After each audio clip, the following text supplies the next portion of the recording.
Politicians के साथ तो ऐसा करना चाहिए, जिस एरिया से वो जीते हों उसी एरिया के गवर्नमेंट कॉलेज में उनके बच्चों को पढ़ना कंपलसरी होता है, तभी वहाँ के गवर्नमेंट कॉलेज। इंडिया का जो करंट एजुकेशन सिस्टम है अगर वो इतना ही अच्छा है तो जो भी सेलिब्रिटीज हैं, पॉलिटिशियंस हैं, वो अपने बच्चों को बाहर भेज रहे हैं। A+B का whole square is equal to A² + B² + 2AB। इसका रियल लाइफ में क्या यूज है किसी को नहीं पता, न प्रिंसिपल, न टीचर, न बच्चे, बस पढ़ाई चले जाते। जितनी स्विट्जरलैंड की टोटल पॉपुलेशन है उससे ज्यादा इंडिया इंजीनियर्स प्रोड्यूस कर देता है।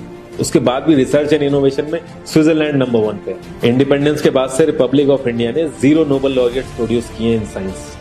यूएसए ने 100+ कर दिए। ASER की रिपोर्ट के हिसाब से 83% एजुकेटेड इंडियंस एम्प्लॉयबल ही नहीं है। और ये जो सुंदर पिचाई, सत्या नदेला की हम बात करते हैं, इन्होंने भी आगे चल के अपनी एजुकेशन बाहर से ही करी है। और ये सारी चीजें जो मैं बोल रहा हूँ ना, इसका रूट कॉज फाइंड आउट करने के लिए हमें थोड़ा सा पीछे जाना पड़ेगा। जब ब्रिटिशर्स हम पे रूल कर रहे थे तो ईस्ट इंडिया कंपनी के सामने 2 मेजर चैलेंजेस थे। एक, कम्युनिकेशन विद इंडियन, दूसरा वर्कर्स और क्लर्क्स की बहुत जरूरत थी। फिर थॉमस बेविंगटन मैकॉय ने हमें इंग्लिश एजुकेशन एक्ट ऑफ 1835 दिया, जिससे उनके दोनों पर्पस पूरे हुए। पहला, उनको बंदे चाहिए थे जो चुपचाप डेस्क पे बैठे, अपना काम करें, क्वेश्चंस ना करें और ज्यादा क्रिएटिव ना हो। Second, communication in English. English सबसे ज्यादा बोले जाने वाली लैंग्वेज नहीं है, उसके बाद भी इंग्लिश एक लैंग्वेज की बजाय एक क्लास बन गया इंडिया में। रशिया, चाइना, फ्रांस, ये सब जगह इतना ऑब्सेशन नहीं है इंग्लिश को लेकर जितना इंडिया में।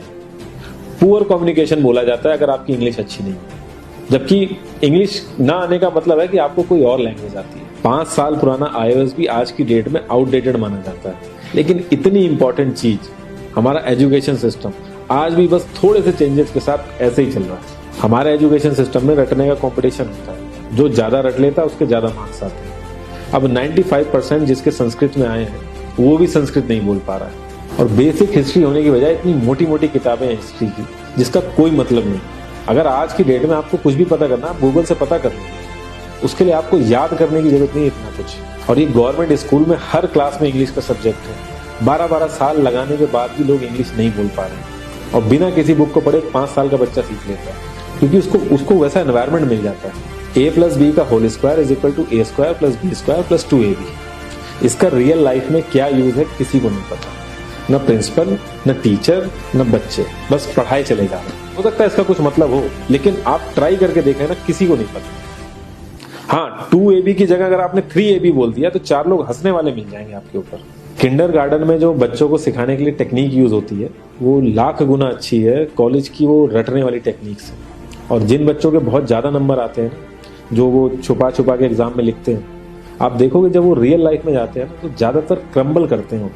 हर किसी को सेम सिलेबस और सेम चीज सिखाई जाती है बिना उसकी कैपेबिलिटी देखे, और क्रिएटिविटी का तो दूर दूर तक मतलब नहीं होता।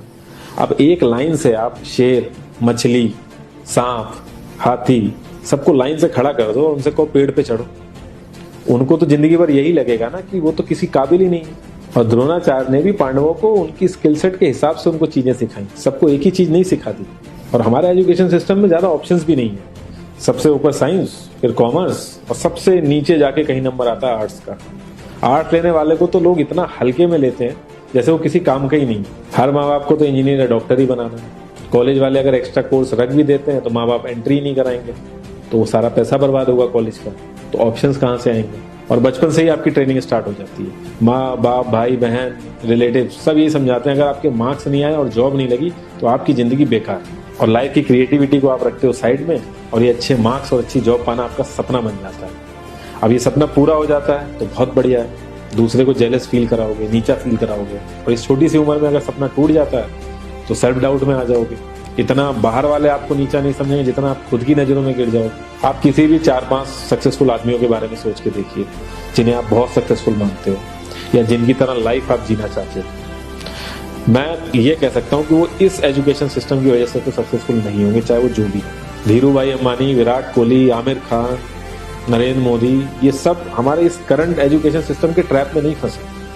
इन्होंने खुद सीखा, खुद एजुकेट हुए और खुद आगे बढ़े। किसी कंपनी के सीईओ को अगर ये कहा जाए कि आप अपनी कंपनी के सारे डिपार्टमेंट में इंटरव्यू दीजिए, तो कोई गारंटी नहीं है कि वो सारे डिपार्टमेंट के इंटरव्यू निकाल लेंगे। और ये भी हो सकता है कि वो आधे से ज्यादा डिपार्टमेंट के लिए क्वालिफाई ना करें एजुकेशन वाइज।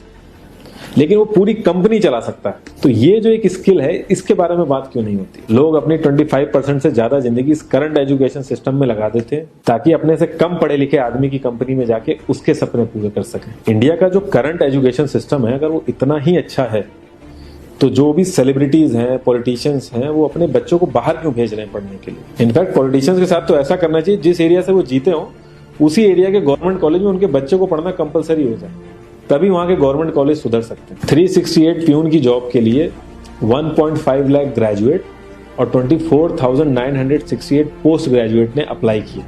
मैं IAS PCS की तो बात नहीं करता हूँ, वो तो एक पैशन की बात होती है, लेकिन कुछ लोग 5-5, 6-6 साल से तैयारी कर रहे हैं कि कोई भी गवर्नमेंट जॉब मिल जाए उन्हें। उनसे पूछोगे क्यों ऐसे इतने टाइम से लगे हुए हो, तो वो एक ही चीज बोलेंगे कि जॉब सिक्योर है। मतलब आप काम नहीं भी करोगे तो आपको निकाला नहीं जाएगा। ये सारी कामचोरी वाली बातें माइंड में इसीलिए आती हैं क्योंकि हमारा जो करंट एजुकेशन सिस्टम है वो इतना कॉन्फिडेंस ही नहीं देता है कि हम अपनी स्किल के दम पे कहीं जाके काम करें और हमें निकलने का डर ना हो। मैं आने वाले 10 साल की तो बात ही नहीं कर रहा हूँ, अगर मैं आने वाले 5 साल की भी बात करूं तो टेक्नोलॉजीज में इतना ज्यादा चेंजेस आ जाएगा कि जो आज हम पढ़ रहे हैं, जिस स्किल पे हम फोकस कर रहे हैं, पता नहीं वो रेलेवेंट भी होगी कि नहीं उससे। Cloud computing, SEO, digital marketing, ये सब जॉब्स पहले एग्जिस्ट ही नहीं करती थी। हम लोगों को एजाइल होना पड़ेगा, नई नई चीजों को सीखने के लिए ओपन रहना पड़ेगा।